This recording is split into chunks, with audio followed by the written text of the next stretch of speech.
亲爱的朋友们，欢迎来到微光夜读。后妈生下弟弟后，庄稼收成变好，小透明父亲得上司赏识，家里都说弟弟是福星。奶奶揪着我的耳朵骂：“你个死丫头片子，出生克死亲妈就算了，差点害得我们家破产，生来就是祸害我们的。”他们一致认为我是灾星，将我赶出家门。不料再次见到我，却是在电视屏幕上，以740分高分被各大985高校哄抢。接下来开始我们本期故事，记得点击订阅并开启小铃铛。高考考了740分，借着这运气，我买了张彩票中了1亿元，从原本的小土妞摇身一变成了小富婆。回去路上却撞见了曾经以5000块钱将我卖给村长的后妈和奶奶。你个小蹄子，听说你去参加竞赛得了5万块钱奖金，正好你弟最近身体虚，把钱拿出来给他补补身体。说话的是我奶奶，站在他旁边的后妈也开了口，就是你一个女孩子要那么多钱做什么？还不如早早出嫁，补贴家用。我目光微冷看着他们，我们早就没有关系了。当初你们以5000块将我卖了出去，现在怎么好意思找我要钱？只见奶奶皱巴干瘪的脸上满是不屑。就算我们将你卖了，你也是我们家一条狗，出了事你不仅要管，还要将身上的钱全部供出来给我们用。他们之所以能够如此嚣张，只因为我是个女孩，父母结婚10年，母亲一直生不出儿子，被人诟病，抑郁而终。而她死后不到1个月的功夫，我爸就把新媳妇娶进门。后妈确实争气，没过多久就怀上了孩子。她怀孕期间爱吃酸的，受苦的倒是我。不是叫我猎羊去地里弄点酸萝卜，就是要我在饭菜里疯狂加醋。要是不合胃口的话，不是上手掐，就是拿东西砸。借着他要生了的名头，直接将我赶去了鸡圈，美其名曰说给家里腾地，免得孩子生下来没地住。我看着满是粪便的鸡窝犯了难，弟弟不是还没出生吗？出生了再说也不急。后妈却不愿意了，她瞪着我道：“就算他还没有出生，但是这些房子都是留给他的财产，你没有资格去动。再说你都能克死亲妈，要是把我儿子克到了怎么办？”见到我不说话，一旁的奶奶不耐烦了，她狠狠抓住我的胳膊，拿着扫帚就往我身上抽：“你个不要脸的赔钱货！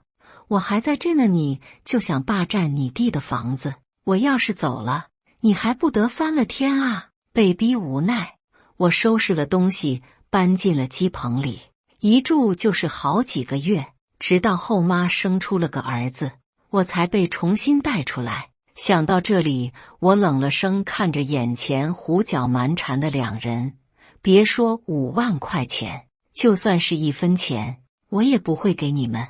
说完，我也不再看他们的脸色，转身就往村长家去，却没想到彩票处的人按照我身份证的地址找到了奶奶家。他们拉着横幅，带着彩带在门口放炮。奶奶被吵得受不了了，举起扫帚就往门口冲：“你们想干什么？在我家门口放炮？我看你们真是活腻了。”彩票人员也被他这副泼辣模样吓了一跳，但紧接着就恭喜他道：“恭喜你们家啊，中了1亿彩票，今后有福了。”奶奶瞪大了眼睛，满是不可置信：“多少？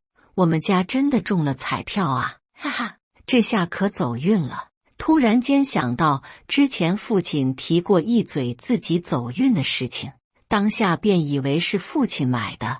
奶奶眼里露出贪婪：“对，就是我们家的，你们赶紧把钱打到我们账上来。”彩票人员笑道：“会尽快的，麻烦你们等一下。”奶奶见到他们离开后，挺直了腰杆，傲视扫着周围围观的人：“你们可瞧好了，我们老林家的福气都是我那刚出生不久的孙子带来的，一生下来就知道讨我欢心，不像林娟那个死丫头，一天到晚只会气我。”说着，他将睡着的弟弟抱了出来，左看看右看看，那叫一个爱不释手，怎么也不肯放下。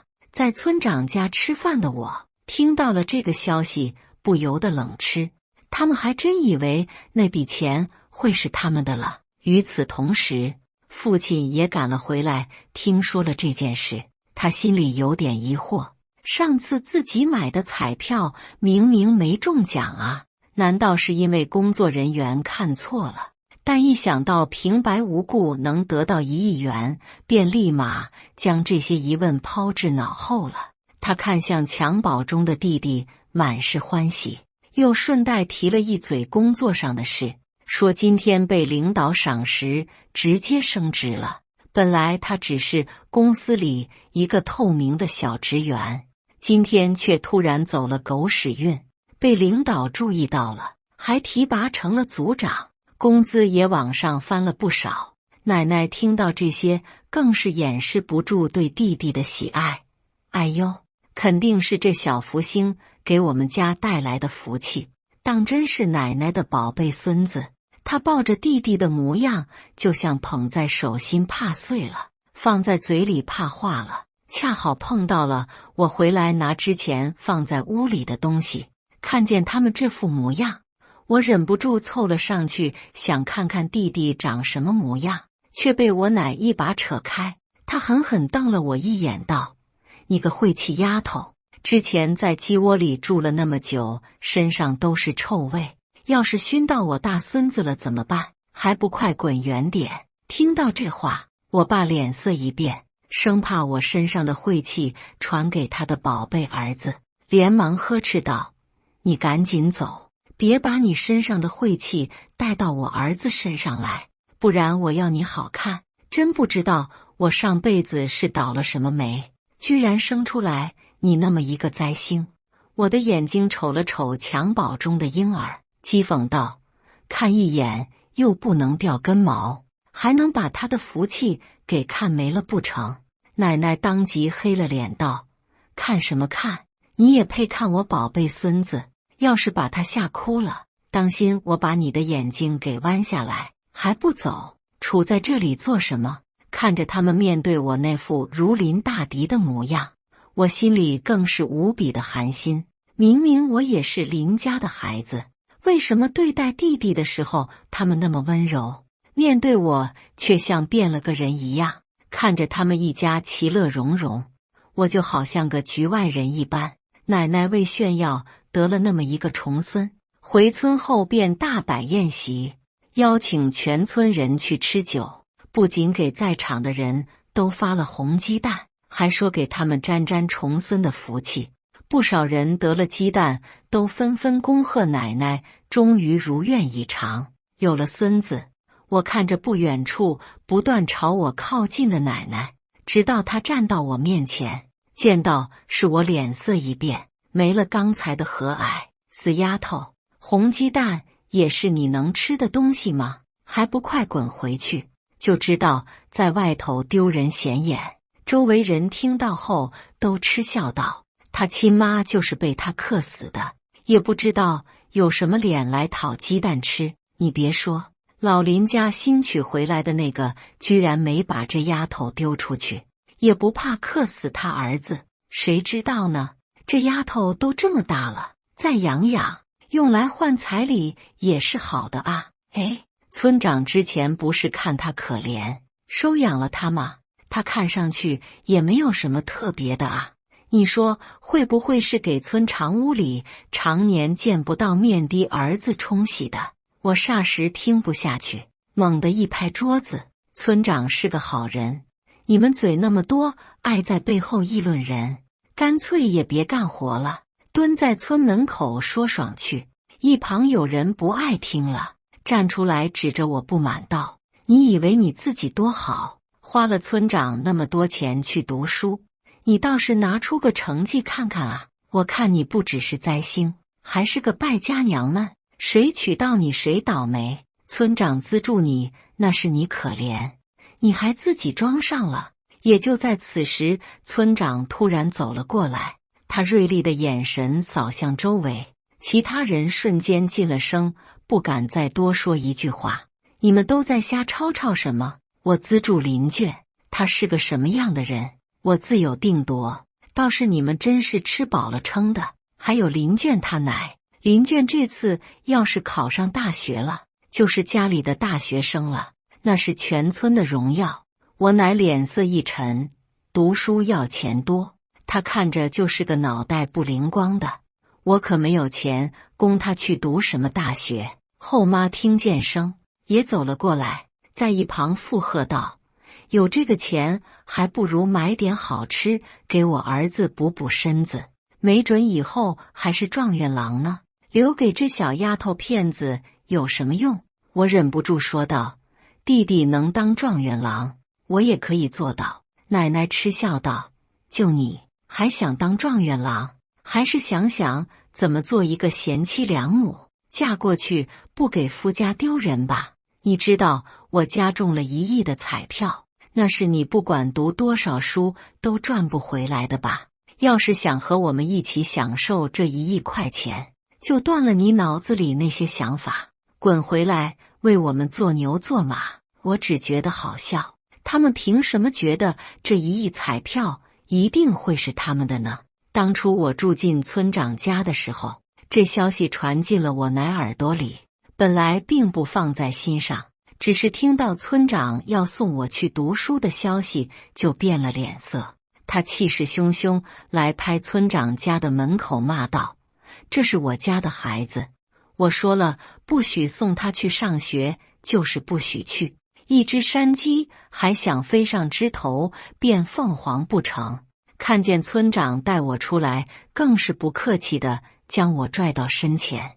你个忘恩负义的东西，得了别人一点好处就不知道回家了，也不看看是谁养你那么大的，给你读书的那份钱留着给你准备要出生弟弟补身体不好吗？非要出去瞎搞，赶紧跟我回去，田里的活还等着你干呢。后妈也在一旁附和道：还不赶紧跟我们回去，田还没有开始播苗，家里的饭菜也没人做，不就是说了你几句吗？孩子家家的气性那么大，看着眼前的奶奶，我只觉得一阵心寒。10几年了，就算是养条狗也该有感情了，可没想到我在他们眼里连狗都不如。奶奶，我也是你的孙女啊，你的眼里为什么只能看见弟弟？就因为他是男孩吗？我的眼泪止不住流了下来。周围围观的人听到这话都在议论纷纷。是啊，林卷他奶这样太过分了，简直不把小孩当人看。那田里的活那么多，全家人都等着他去干，这不就妥妥地把人往死里逼吗？这些闲言碎语传到我奶耳朵里，只见他恼怒地瞪着我，就要上前来抓我的耳朵。我反应极快，躲开了那双手，跑到村长身后。他似乎气急了，从旁边抓了个板砖就要打过来，被村长制止住了。他皱着眉，语气微沉：林卷他奶，你要是想让林卷跟着你回去也行，你得先问他同意不同意。他转头看着我，很认真地询问我：林卷，你同意回去吗？一瞬间，全场的目光都落在了我的身上，我的视线落脸色极其难看的奶奶身上，缓缓说出：我不愿意，我想要在村长这里，我想读书。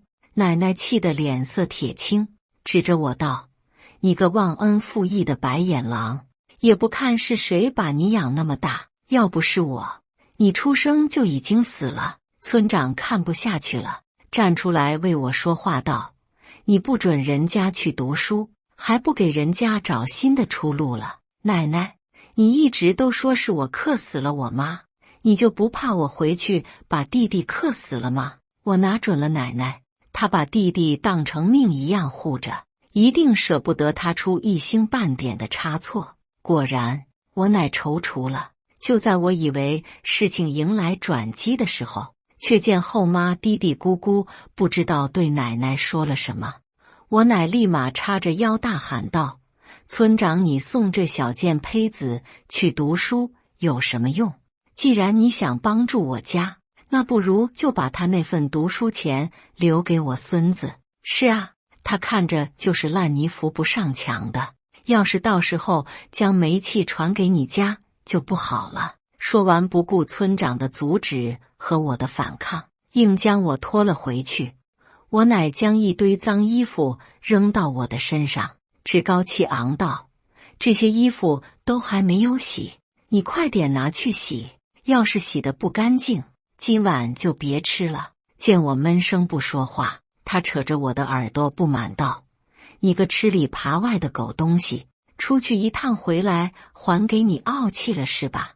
不知从哪里来的力气。”我张口狠狠咬住了他的手，他吃痛松开了我，下一秒更是抓起棒槌往我的方向打来。我躲进了鸡窝里，用矮小的身子死死抵住门口。我奶还是不肯放过我，脚用力踹着门口，嘴里更是骂骂咧咧：“你还真是长本事了，今天不好好收拾你，你是不知道天高地厚了。”就在门口快被奶奶踹开的时候，村长再次找上了门。看见这副场景，蹙眉道：“你们在做什么？”奶奶看到村长来了，冷哼一声，阴阳怪气道：“小丫头不懂事，我教训她，让她知道谁才是这个家的主。出去一趟，还真的把自己当回事了啊！”村长敲了敲鸡窝的门，语气温和道：“林娟，你在里面是吗？我在这里，你就放心出来，不会有人欺负你的。”听到村长的话，我才小心翼翼打开了鸡窝门，见到村长的面庞，心里多了几分安全感。我奶见到我出来，就提着棒槌，毫不客气的要往我身上打来。我害怕的躲在了村长的身后，村长也冷了脸：“林娟他奶，你是看不见我在这里吗？”说着，手上的拐杖狠狠敲了敲地。与此同时，他也看见了鸡窝里面的场景。混乱杂臭的鸡窝里还放着发旧的被子和起皱的枕头，显得格外的怪异。一瞬间他就明白了，林娟他奶就算再怎么样也不能让小孩住在鸡窝里面啊。我奶嘴里吵吵嚷嚷：“我让他住在哪里就住在哪里，再说了他一个灾星，要是把晦气带进来就不好了。而且他一出生就克死了亲妈，难保不会克到我孙子。”村长听了这话，黑了脸，抓着我的手道：“既然你们不喜欢这丫头，那我就将她带回家。”我奶冷笑：“就算你是村长，也不能说带就把人带走。这丫头我可是打算留着给我孙子换娶媳妇的钱，你要是想要就拿钱了，每5000块，这事就不用谈了。好歹养这么大了，你说上2句就想把这娃子带走，脸皮也忒厚了。而且谁知道你是要送他去念书，还是要带回去给你儿子当童养媳啊？”村长黑了脸瞪着奶奶：“你在胡说什么？我只是看不得你这么欺负这孩子。虽然之前将我带回家的时候已经给过了5000块，但此刻他回家拿了5000块给了奶奶，把我带回了家。那5000块对于1年才赚几万的村长来说也是一个不小的数目了。”我被感动得稀里糊涂，更是将村长看作了自己最亲的人。我中了1亿彩票，到时候上大学了，我就将你们带到城里住，好好养你们。村长却以为我在开玩笑，按着我的头道：“好，就算你没有中1亿彩票，你也有这个本事赚1个亿。”当时他给了我奶5000块，将我带回家，并没有亏待我，咬着牙挤着口袋，他又拿出了几百块送了我去念书。我格外珍惜这个读书机会，天还没亮，早早就爬起来读书，夜里又是班里最晚回去的，拼了命的汲取课本的知识，只为了以后他们能让我逃离那狭小看不见天日的村子。可哪怕逃开了那个家，还是有人想尽了办法刁难我。张菲菲便是其中之一。放学时，她直接将我堵在了厕所。你一个乡下丫头，也好意思跟我们一个学校？趁早回家喂猪吧！土里土气的。张菲菲的眼里满是嫌弃，恨不得马上就把我赶出学校。就连周围的人也跟着附和道：就是没钱就别来读书，每天穿成那个样子。我爸妈来接我的时候，都以为学校多了个乞丐，会气死了。我听说他克死他妈呢。出生那年，全县颗粒无收，害死了好多人呢。不然这样，我们替天行道，收拾他。说着，几个人就围了过来，他们伸手抓我，要将我拖进厕所里打。我反应极快，躲开了他们的围堵。张菲菲当即黑了脸：你们也太没用了吧，快抓住他！他们呈包围形状将我包围，而我被他们逼到了墙角，脑子飞快地想着应对的方法。也就在这时候，手摸到了放在角落的扫把，我连忙将扫把拿在手上，看着围着我的那些人。虽然我不爱惹事，但是你们要是惹我，我也不会怕。几人听到我话，哈哈大笑，讽刺笑道：你以为你一个人能打得过我们几个？说着，几人的拳头就要往我身上打，却没想我反应极快，拿着扫把打了回去。从前在村里的农活都是我干，力气自然不是这几个温室长大的花朵能比的。几人被打得上蹿下跳，张菲菲更是愤怒道：你知道我是谁吗？我但凡划破点皮，你看我爸妈怎么收拾你？就在这时，学校的管理老师刚好走进厕所，看到这一幕，瞬间冷下脸来：都给我停下！你们在干什么？跟我去办公室！老师将我们带去了办公室，还打电话通知了家长。我忐忑地站在那里，心里愈发愧疚，觉得给村长惹麻烦了。天色也渐晚，其他家长也把小孩给带走了，只有我还站在办公室门口罚站。又过了好久，村长才来，肩膀披着露水，发丝有些凌乱，脚上那双鞋也沾满了污泥，一向慈祥的面孔也透出了几分疲惫。他看到我低着头站着时，明显一愣。就在我以为他要斥责我的时候，只听他温柔细声道：是不是他们欺负你了？一瞬间，强行忍住的泪水却是如同止不住般哗哗地掉。我现在的模样看上去要多狼狈有多狼狈，时不时抽着鼻子，双眼含泪看着村长道：对不起，我好像给你惹麻烦了。他没问我事情经过，只是摸着我的头道：没事，人没事就好。一旁站着的老师冷声道：一个乡下来的丫头还那么多穷讲究，人家不过就是跟你发生了点口角，你就要上手打人家？就算他们真的欺负你了，你就不知道再忍着一点吗？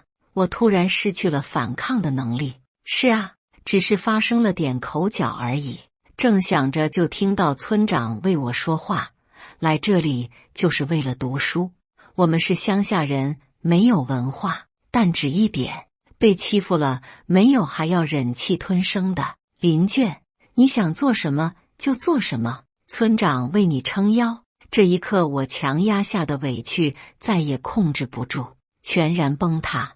我看到他挡在我面前，拼命将腰挺直，犹如一道高墙，却又好像矮小的墙墩，明明什么也挡不住，但却好像挡住了所有。也就在此一刻，我下了决心，要出人头地，要让他威弓的肩膀比谁都要直。在那之后，我拼了命去学习，一天甚至只睡4个小时。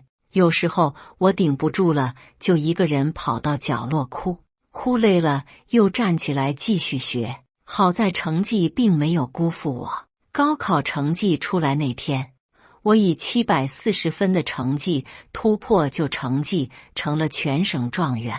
我成了突然杀出来的黑马，备受关注。学校找来了媒体采访我，在电视屏幕上我侃侃而谈，瞬间引起了一波关注赞赏。也就在节日快结束的时候，却见到2个意想不到的人冲了进来，正是我奶奶和后妈。他们毫不顾忌地冲了进来，指着我鼻子大骂道：“你这个白眼狼，不要忘记是谁养了你那么些年的，现在只不过是让你拿获奖的5万块给你弟弟买点东西吃，就不情不愿。我看你考了个状元，飘了。”后妈也在旁边附和道：“对啊，你弟弟可是福星将士，一定是当时你沾了他的光，才考上这个状元的。”说完这话，2人的腰杆瞬间挺直了不少，好似在等着我跟他们道谢。评论都在议论纷纷，怎么回事啊？难道新状元的人品那么差的吗？要是人品真的那么差，连家人都不管不顾，怎么配当这个状元？我忍不住冷笑起来。你们当初已经为了5000块钱和我断绝关系，现在看到我过得好了，就又来和我攀关系，怎么？你们是哈巴狗吗？见谁好就去舔谁？还有，就算我是灾星，考得好也是因为我努力的结果，和那个弟弟是一点关系都没有。同时，我也觉得他们真的挺不要脸，以为全世界都要为他们家那宝贝男丁让路吗？奶奶显然怒了，就算你现在看上去人模人样了，也还是当初睡在鸡窝里的那个死丫头。你别忘了，你妈是你克死的，你出生的时候害死了多少人？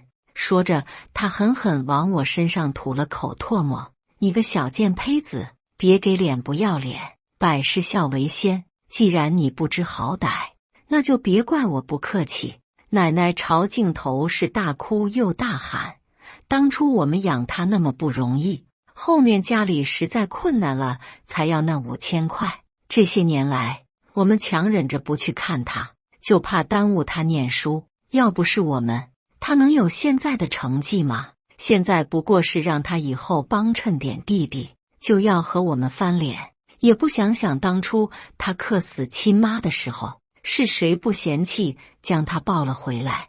我老林家怎么出了这么一个白眼狼啊？网友在评论区更是吵成一团。有为我说话的，人家能考成这样也是自己的本事啊，那得到的奖学金也有自己分配的权利。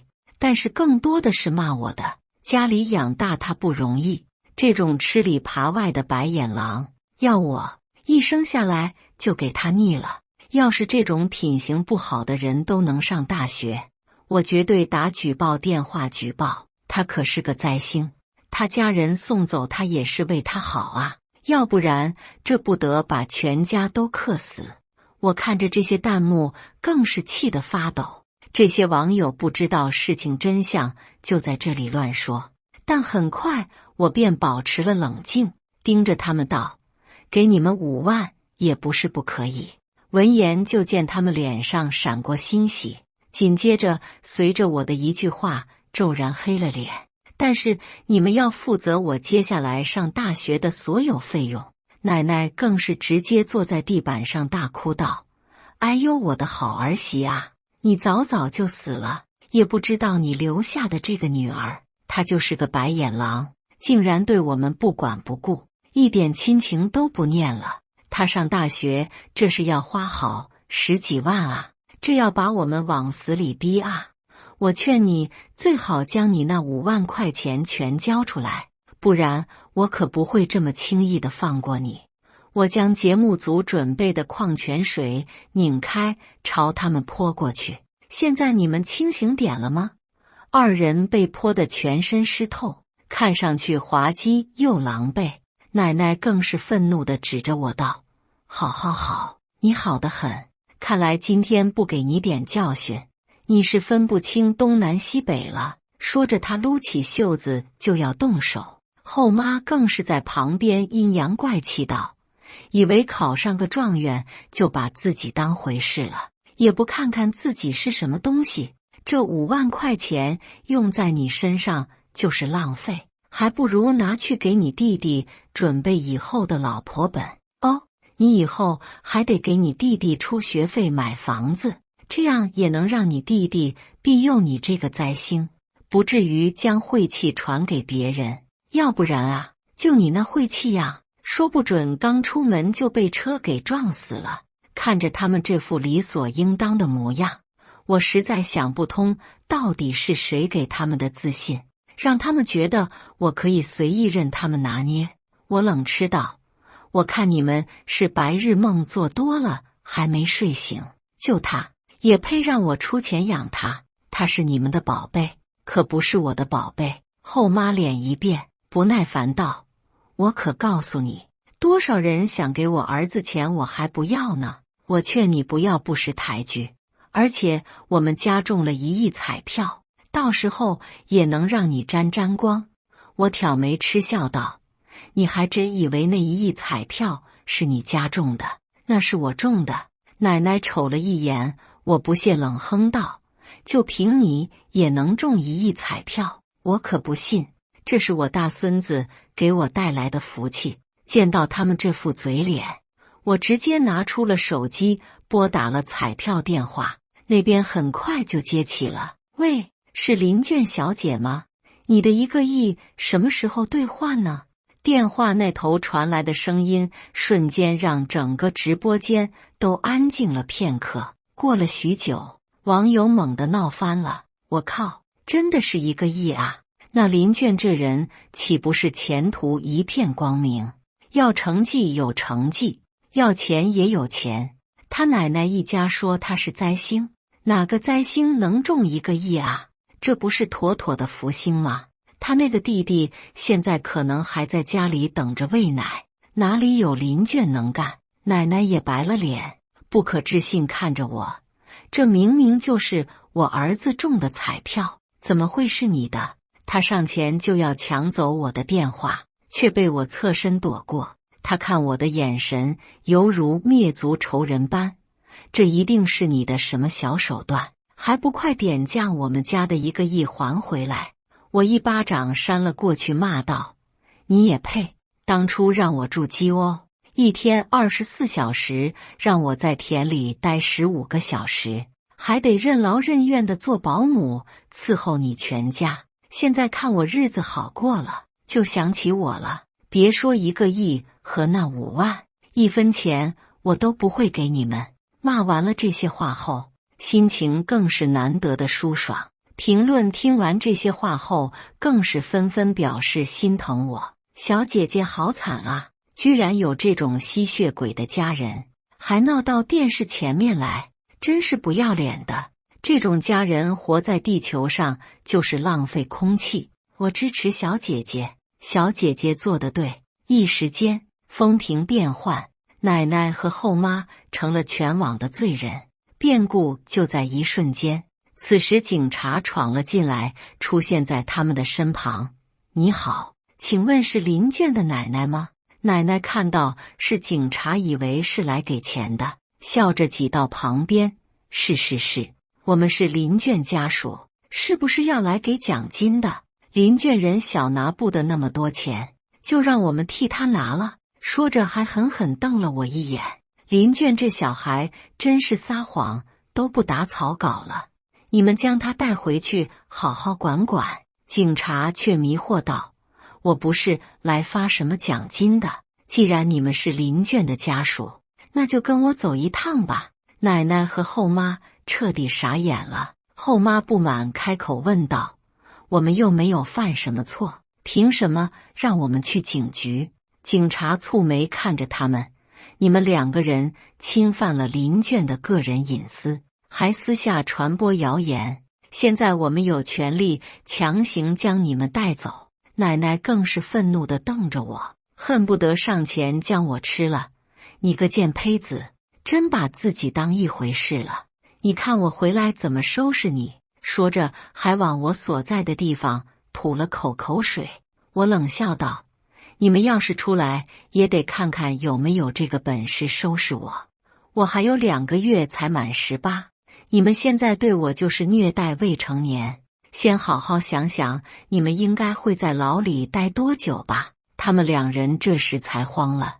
林娟，你也知道我们2个说话口无遮拦的，你就不要计较这些了，让他们放了我们。这样那1亿彩票钱和5万的奖金，我们给你留1000，这样你也有点钱。这件事就这么算了吧，别计较了。